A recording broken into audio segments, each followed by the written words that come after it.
Hello viewers, welcome to my channel.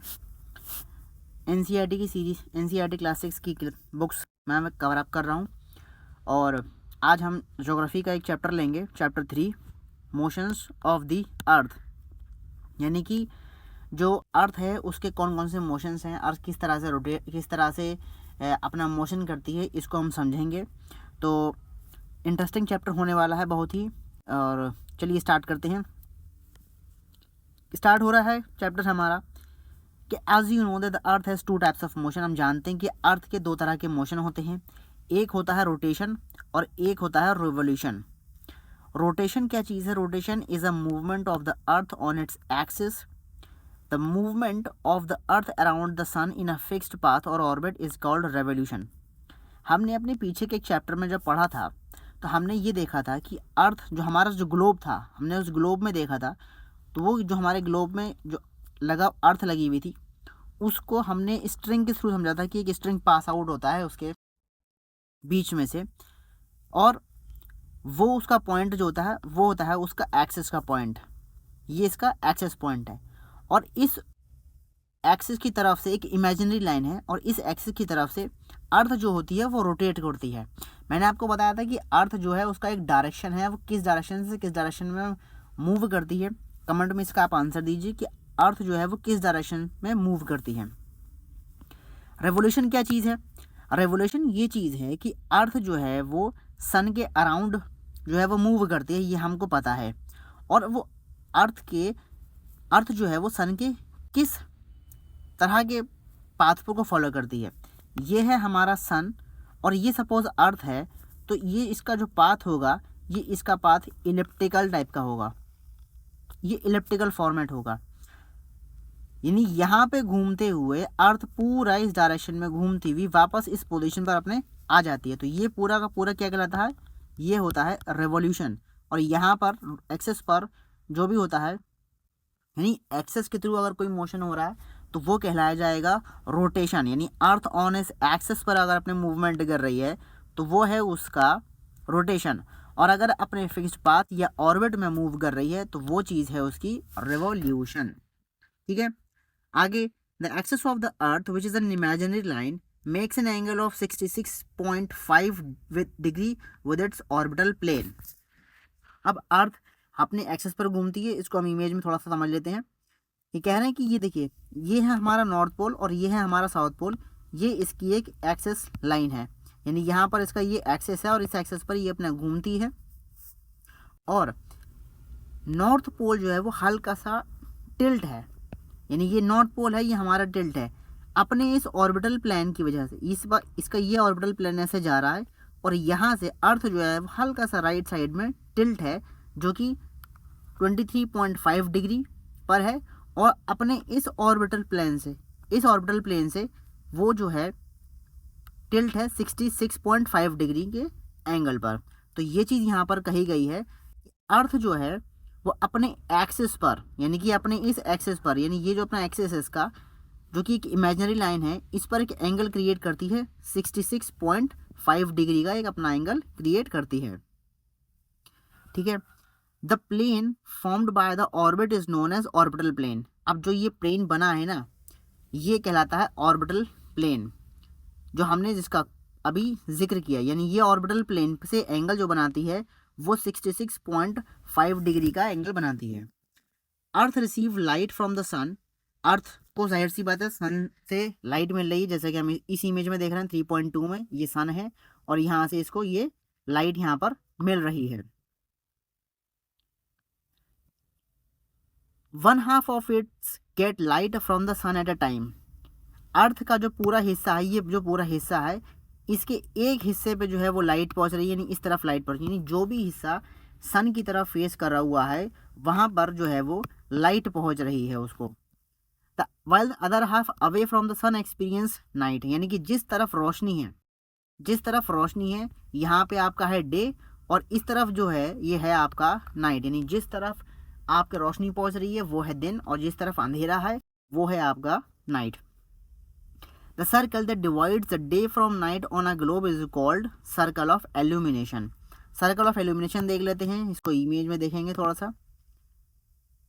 ये देख रहे हैं आप, ये इमेज में ये है सन, ये है सन, इसकी रेज पहुंच रही हैं यहाँ पे अर्थ पर, ये रेज यहाँ पर अर्थ पर पहुंच रही हैं। अब जितना भी ये फ्रंट पार्ट है आपका जो दिख रहा है सन के सामने, यहाँ पे जो ये डे है हमारा, और यहाँ पे जितना भी हमें ये दिख रहा है ये येलो में, ये है आपका नाइट।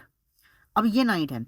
अब जहाँ पर भी ये आपको डिवीज़न नज़र आ रहा है, ये जो हल्का सा ये यहाँ पर आपको ये डिवीज़न नज़र आ रहा है ना, कि यहाँ पूरे पर रोशनी दिख रही है आपको और यहाँ पर नाइट, इस जगह पर जहाँ पर डिवीज़न हो जाता है डे और नाइट का, वो जो पॉइंट कहलाता है वो कहलाता है सर्कल ऑफ एल्यूमिनेशन। वो कहलाता है एरिया आपका सर्कल ऑफ एल्यूमिनेशन का एरिया कहलाता है। The circle does not coincide with the axis as you see in the figure 3.2 में। अब हमने देखा ना कि अर्थ तो हमारी टिल्ट है एक्सिस की तरफ से, तो हमारा बेसिकली क्या है यहाँ पे फंडा है, यहाँ पे हमारा ये साउथ पोल है, ये अर्थ का पूरा ये एक्सिस ऐसे जा रहा है, ठीक है। लेकिन अर्थ की रेज जो हमारे इस पोर्शन को तो डिवाइड कर रही हैं, जहाँ पर रोशनी मिल रही है वहाँ पर तो देना जाना ही है वहाँ पे। तो ये जो सर्कल ऑफ इल्यूमिनेशन है ना, ये डे और नाइट को डिवाइड करता है, ठीक है। इसका जो है वो कोइंसाइड नहीं करता, इसका कोई टकराव नहीं है एक्सिस पे से, ठीक है। इसका एक्सिस से कोई टकराव नहीं है। तो कभी आप ये सोचें कि ये एक्सेस से डिवाइड कर रहा है, यानी एक्सेस के अगर इस तरफ आपके इस अगर राइट हैंड साइड की तरफ देख रहे हैं तो आपको वहाँ पे दिन मिलेगा, ये एक्सेस से आप अगर लेफ्ट साइड की तरफ देख रहे हैं तो वो आपको वहाँ पर नाइट मिलेगी। नहीं, नाइट और दिन जो है वो सन की रेज की वजह से बनता है, और वहाँ पर जो डिवाइड कर रहा है डे और नाइट को वो सर्कल ऑफ एल्यूमिनेशन है। ये कोइंसाइड नहीं होगा एक्सेस की तरफ से, ये बात ध्यान रखने वाली बात है। The earth takes about 24 hours to complete one rotation around it axis. हमने बात करी ना अपने एक्सिस पर, ही अपने इस एक्सिस पर वो घूम रही है, अपने इस साउथ पोल के और नॉर्थ पोल के एक्सिस पर अर्थ जो है वो मोशन कर रही है। कौन सा मोशन कर रही है? रोटेशन का मोशन कर रही है। तो पूरा रोटेशन, अगर एक अर्थ का पूरा रोटेशन जो होता है वो 24 घंटे का होता है, यानी उसी 24 घंटे में आपका दिन भी कवर होगा और उसी 24 घंटे में आपका रात भी कवर होगी, ठीक है। तो अर्थ पूरा चक्कर जो है वो 24 घंटे में कवर कर लेती है। The period of the rotation is known as the earth day. This the daily motion of the earth का ये डेली मोशन है, अर्थ का ये डेली मोशन है, और ये रोटेशन जो होता है वो हमेशा कहलाता है अर्थ डे के नाम से। ये नाम इंपॉर्टेंट हो जाता है अर्थ डे। कि अर्थ डे क्या होता है? अर्थ डे होता है the period of rotation is known as earth day, यानी रोटेशन का जो पूरा पीरियड है वो आपका अर्थ डे है। और ये हर रोज होता है, क्योंकि हर रोज सुबह और मतलब दिन और रात होते हैं, तो ये हर रोज होता है अर्थ डे, ठीक है। आगे हम अभी इसमें और डिस्कस करेंगे, चलिए देखते हैं, थोड़ा सा इसे रेस कर देते हैं ताकि बाद में इसको एक्सप्लेनेशन करने में आसानी हो। आगे देखेंगे। अब एक सवाल आता है कि भाई मोशन करना ज़रूरी है क्या? अर्थ का मोशन करना क्या ज़रूरी है? अगर अर्थ ना घूमे हमारी तब क्या होगा, ठीक है। तो जवाब ये कहता है the portion of the earth facing the sun would always experience day, thus bringing continuous warm to the region. The other half would remain in darkness and be freezing cold all the time. यानी अगर motion नहीं होता है, अगर अर्थ का motion नहीं होता है, ठीक है, अगर अर्थ का मोशन नहीं होता है तो जैसे कि हम पीछे भी एक एग्जाम्पल में देखते हैं फिर से थोड़ा सा, यानी अर्थ तो हमारी मूव कर रही है। मैंने जो सवाल का जवाब पूछा था वो आप ज़रूर बताइएगा कि किस तरफ घूमती है, किस डायरेक्शन में अर्थ घूमती है, ठीक है। तो अब जब ये सूरज की किरणें यहाँ पर पड़ रही हैं, रेज जब पड़ रही है ना इस पर, तो उससे क्या चीज़ है, हम क्या पढ़ रहे थे, ठीक है, हाँ, हम ये सवाल का जवाब देख रहे थे कि अगर ना घूमे तो, अगर अर्थ ना घूमे तो, अब मोशन कर रही है, अब जैसे कि अगर ये नहीं घूमती, ये स्टैटिक पोजीशन पर है, ये स्टैटिक पोजीशन पर है, इसमें कोई मोशन हमें नज़र नहीं आता। जब मोशन नज़र नहीं आएगा तो सन की रेज जो इस पोर्शन पे पड़ रही हैं, इस पोर्शन पे जो पड़ रही हैं वो पड़ती ही रहेंगी और पड़ती ही रहेंगी। इस पोर्शन पे अगर नहीं पड़ रही हैं तो वो पड़ेंगी ही नहीं मोशन के न होने की वजह से। जब यहाँ पर रेज पहुँचेंगे तो यहाँ पर क्या हो जाएगा, हद से ज़्यादा गर्मी बढ़ जाएगी, और जब हद से ज़्यादा गर्मी बढ़ जाएगी तो यहाँ पर टेम्परेचर जो रहने लायक है हमारा, वो टेम्परेचर हमारा ख़राब हो जाएगा, ठीक है। अगर एक वक्त तक हम अपना फेस आगे के सामने रखे रहे। सपोज एग्जांपल के तौर पे फायर जल रही है, आप उसके सामने खड़े हुए हैं, उसकी तरफ फेस करके आप खड़े हुए हैं और खड़े हुए ही हैं, आप हटते नहीं हैं वहाँ से। तो एक ऐसा वक्त आएगा, एक ऐसा टाइम आएगा जब आपको बेइंतहा गर्माहट महसूस होगी और आप फिर मजबूरन आपको वहाँ से बिल्कुल ही हटना पड़ेगा, क्योंकि आप बर्दाश्त नहीं कर सकते। ऐसे ही एक वक्त तक आप किसी ठंडी बर्फ़ के ऊपर अगर आप हाथ भी रख देते हैं तो आपको हाथ हटाना पड़ जाएगा। क्यों? क्योंकि आप एक हद तक गर्मी बर्दाश्त भी नहीं कर सकते। तो वही चीज़ है, अर्थ का एक ऐसा एनवायरनमेंट है हमारा ऊपर, अर्थ का एक ऐसा एनवायरनमेंट है जिसकी वजह से यहाँ पर लाइफ पॉसिबल है। क्योंकि यहाँ पर अर्थ के मोशन की वजह से हमारे पास दिन और रात, रिक्वायर्ड हीट और रिक्वायर्ड कोल्ड हमें मिलती रहती है, तभी यहाँ पर एक सर्वाइवल सिचुएशन हमारी अर्थ पर है। तो यही चीज़ यहाँ पर उन्होंने यहीं पे कही है कि अगर अर्थ मूव नहीं करती तो सन की लगातार रेज एक पोर्शन पे पड़ने की वजह से एक्सट्रीम वहाँ पे वार्मथ पैदा हो जाएगी, बहुत ही गर्म एरिया हो जाएगा, और एक जगह पर जहाँ पर रेज नहीं पहुँचेंगी वहाँ पर फ्रीजिंग होने लगेगी। Life would not have been possible in such extreme condition, और लाइफ ऐसी सिचुएशन में, ऐसी एक्सट्रीम कंडीशन में पॉसिबल है ही नहीं। आप बर्दाश्त नहीं कर पाएंगे, एक हद तक गर्मी अगर आपको पड़ जाए तो आप बर्दाश्त नहीं कर पाएंगे। इसीलिए गर्मी के मौसम में हम अपने आप को थोड़ा ठंडा रखने की कोशिश करते हैं, और सर्दी के मौसम में हम अपने बॉडी टेम्परेचर को गर्म करने की कोशिश करते हैं, क्योंकि हमें एक हद तक ठंडा भी बर्दाश्त नहीं है और एक हद तक हमें जो है वो गर्मी भी बर्दाश्त नहीं है। इसीलिए हम आज के टाइम में अपने घरों में ब्लोअर और एसी वगैरह चलाते हैं गर्मी और ठंडक के मौसम में। आगे कह रहे हैं दूसरा मोशन, हम पहला हमने मोशन समझ लिया, मुझे उम्मीद है समझ में आया होगा। रोटेशन क्या चीज़ होती है, रोटेशन कैसे जो है, रोटेशन के बाद आप उसमें सर्कल ऑफ एल्यूमिनेशन को समझें, इसको मैंने समझाया। अब हम देखते हैं दूसरा मोशन। सेकंड मोशन जो है वो अर्थ का है, around the sun in its orbit is called revolution. ठीक है, इसको हम इसमें एक फिगर दे रखी है, हम इसको समझ लेते हैं कि इस तरीके से ये सन है आपका सेंटर में, और अर्थ जो है वो इसकी चारों तरफ ये चक्कर लगा रही है। तो ये चक्कर लगाना जो होता है वो हमारा कहलाता है रेवोल्यूशन, और ये रेवोल्यूशन जो होता है वो 365 अंडर 1/4 डेज में कंप्लीट होता है। यानी कि अगर हम इसको ब्रेक कर दें ना, इस 1/4 डेज को, तो हमारा पूरा घंटा कितने का होता है, हमारा फुल आवर जो होता है वो 24 का होता है। और अगर हम इसको 1/4 कर दें तो 4 से डिवाइड कर दें तो यानी कि 6 आवर्स, 6 आवर्स यानी कि 365 डेज और 6 आवर्स का हमारा पूरा एक दिन माना जाता है। वी कंसिडर ईयर एज 365, हम अपने कन्वीनियंस के अकॉर्डिंग 365 डेज का दिन मानते हैं।